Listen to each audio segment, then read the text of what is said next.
You know, when you guys requested a deep dive on Market Wizards, I knew we were in for something special. Oh, yeah, for sure. This book, it's practically legendary. It really is. Yeah. And you know what? Finance world.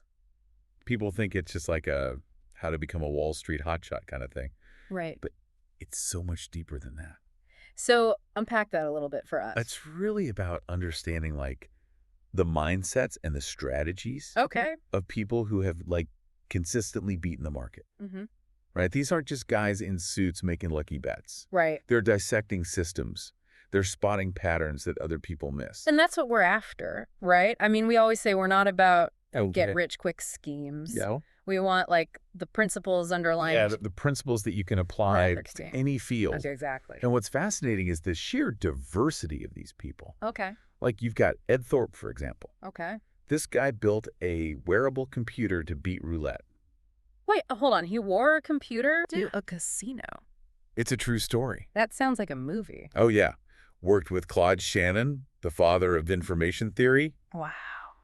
Dodged casino security to test this thing out. Oh, my God. And then he takes those same analytical skills to Wall Street. So he wasn't just a gambler. He was like a strategist. Exactly. He was a strategist. Yeah. And that's a common thread that you see among a lot of these wizards. Okay. They weren't content with the status quo. Right. Take Tom Cloggis, another example. Yeah. Almost became a chemical engineer. Okay. Could have had this perfectly respectable career. Right. But chooses to dive into the world of finance.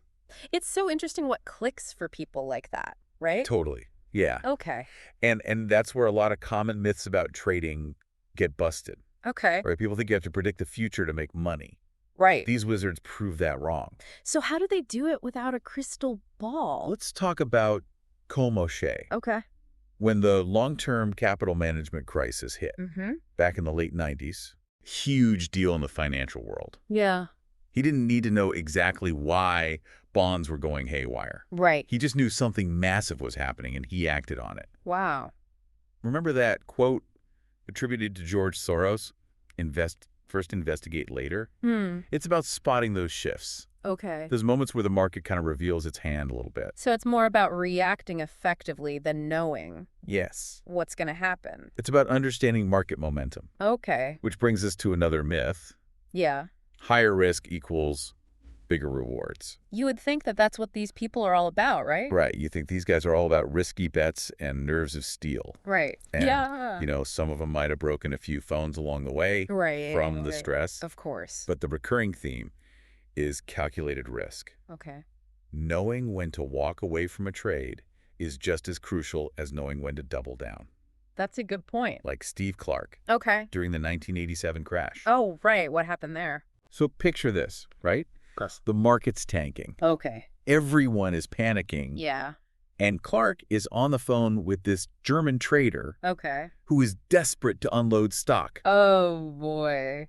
But instead of getting swept up in all the panic, yeah, Clark stays cool, sees the bigger picture. Wow. And ends up making a killing because he recognized a buying opportunity. Wow. In the midst of all this chaos. Talk about keeping your cool under pressure. Oh, yeah, big time. But it also reminds us this isn't just like a game. This is real people, real emotions. Exactly. Real people with real emotions behind all those trades. Yeah. And Schwager doesn't shy away from that human element at all. That's good. Take Tom Cloggis' story. Okay. The stress of managing his fund, even though it was incredibly successful, yeah, nearly led him to a breakdown. Oh, wow. He had to step back for his own well-being. It's a good reminder that even these people who seem to have it all figured out, right, they're still human. They doubt, they struggle, they make mistakes. That's right. And speaking of mistakes, that's where some of the most valuable lessons come in. Okay. These wizards, they're not afraid to admit when they've messed up. Okay. In fact, they embrace those mistakes as opportunities to refine their strategies. So they're human, they make mistakes, but they also seem to have this knack for bouncing back. They do. What is the secret sauce there? Is there something they all do differently? Yeah, one common thread is this focus on like what actually works. Okay. Steve Clark said it best. Yeah. Do more of what works and less of what doesn't. Right, just cut out all the noise. Exactly. Just focus on what works. The things that have been proven to work for you. Yeah, so you're not chasing every little... Right, and they're constantly adapting They're refining their approach. Okay. They're learning from those mistakes. Yeah. They're not afraid to question their assumptions. Right. To pivot when something isn't working. Right. And to double down on the stuff that consistently delivers. It's like they're playing chess and everyone else is playing checkers. It is.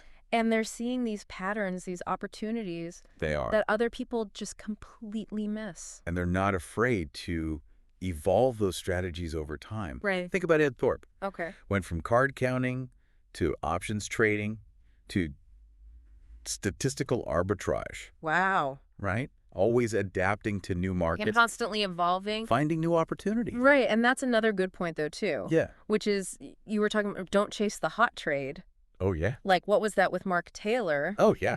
Talking about, like, irrational markets when people are just buying into this narrative. The narrative instead of fundamentals. Yeah. Yeah, like when everybody was convinced that Russian stocks were like the next big thing. Everybody was piling in. And he was like, nope. Yeah. Recognized the danger of FOMO, right? Yeah. That fear of missing out. Big time. Which can lead to like really bad decisions. Oh, yeah. And ultimately, big losses. Yeah, that's a good point. And it wasn't just Taylor. Okay. This idea of like not following the herd. Right. Sticking to your strategy. Okay. Even when it's tempting to chase those hot stocks. Yeah. It was a recurring theme. It takes discipline. Big time. To sit there and watch everybody else totally seemingly make a killing. Yeah. And you're just like, well, this is my plan. I'm sticking to it. This is my plan. Exactly. I'm sticking to it. Which is why it's so important to have that process, that framework for evaluating opportunities. Okay. And managing your risk. So you're not just like adrift at sea with no... You need a rudder. You need a sail. You need something. Yeah, exactly right. Think about Ray Dalio. Okay. And his principles, right? Like those decision-making criteria that he's honed over decades. It's not just like what happened last quarter. Exactly. He's not looking at the last few quarters. He's not even looking at the last few years. He's thinking long-term. He's thinking in terms of cycles. Right. In terms of those like big macro trends. Those deleveraging periods he talks about. It's like easy money dries up and... The whole system kind of resets. Yeah. He's like, yeah, I've seen this before. Right. He's got the roadmap. Exactly. While everybody else is bumping around in the dark. Bumping around in the dark, totally. Yeah. But it's not just about avoiding the losses either. Okay. These wizards also know how to maximize their wins. Okay. So... Well, think about Larry Benedict. Okay. His approach was super short term. Okay. Laser focused on these tiny price fluctuations. I can only imagine that takes nerves of steel. Big time. You're making those decisions in seconds sometimes. Oh my God. Constantly watching the tape. Wow. It's not for the faint of heart. No. But his success really highlights another important point. You don't need to be right all the time to make money. Right. It's about managing your risk. Okay. Cutting your losses quickly. Okay. And letting your winners run. Which brings us back to that idea of adaptability. Exactly. Being able to change your approach as the market changes, the market changes, exactly. And not being afraid to be different. Right. So many of these traders found success by not following the herd. Right. That's what we were just saying. They had the courage to trust their own analysis. Yeah. Even when it contradicted conventional wisdom. So it's not just about making money. It's about finding your own style. It's about finding that edge. Your own way of playing the game. It's about being a market wizard. Right. But how do you develop that? That's the million-dollar question. How do you develop that independent thinking? Yeah, that's the thing, right? Like, there's no easy answer. Right. But what we can learn from these wizards is that it's not about some secret formula. Right. It's not about some magic indicator. It's more than just reading charts or... It's about developing a deep understanding of markets. Yeah, okay. A keen sense of risk. And an unwavering commitment to your process. So it's really understanding the psychology behind it all. It's understanding the forces that drive markets. Yeah. The human behavior. Right. The fear and the greed. Right. And having the discipline. Yes. To stick to your plan, even when it's tempting to chase those shiny objects. That's hard. It is hard. Yeah. But as these wizards have shown us, the real magic in trading, in any field really, isn't about luck. Right. It's about mastery. Okay. It's about mastering the game. Right. So you're constantly honing your craft. Exactly. Developing your process and trying to improve. It's a journey. Right. It's not a destination. It's not about getting to some endpoint. Yeah. It's about constantly learning and growing. And speaking of journeys, Yes. that's actually a really interesting part. Yeah. Towards the end of the book. Tell me more. Which is Schwager's son, Zachary. Oh, yeah. It's like this mini deep dive. Right. Within the deep dive. Within the deep dive, exactly. Where he talks about reading Market Wizards as a teenager. Wow. And it totally shifted his perspective. That's incredible. Yes, it's like that spark, right? Yeah. Where you realize, like, wait a minute. I don't have to follow the traditional path here. follow the traditional path. Right. And this isn't just about trading. Right. It could be any field. Yeah, any field where you want to like break new ground. Exactly. Yeah. Find your own way of doing things. And I love how he talks about this game that his dad used to play with him. Oh, yeah. Like showing him charts and being like, Yeah. what do you think's going to happen next? What is the next move? Yeah. Right. And it just highlights that like natural inclination that some people have towards like recognizing patterns. Right. Towards kind of anticipating what's going to happen next. Right. It makes you wonder if there's such a thing as like a natural trader. Right. Is it nature? Is it nurture? Yeah. Like, are some people just wired differently? Right. It's an interesting question. Yeah.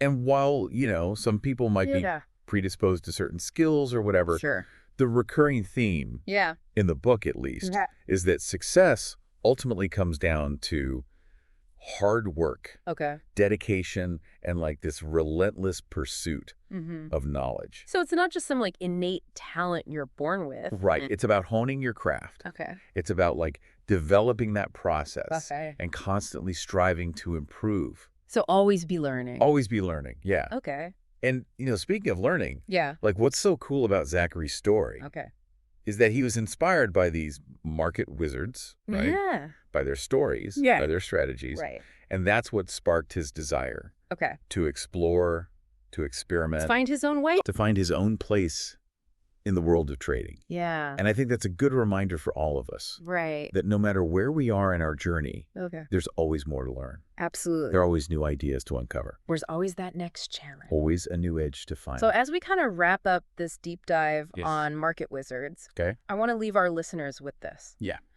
What if you could find that edge in your world? Okay. What if you could discover that one strategy, that approach? That unlocks a new level. That unlocks a new level for you. I love it. Right. And it takes work. It does. It takes dedication. It takes a willingness to learn from your mistakes. Yeah, no one gets it right. But as we've seen, out of the gate, the rewards can be extraordinary. They can be. So go out there, explore, experiment, and never stop learning. Couldn't have said it better myself. All right, my friend.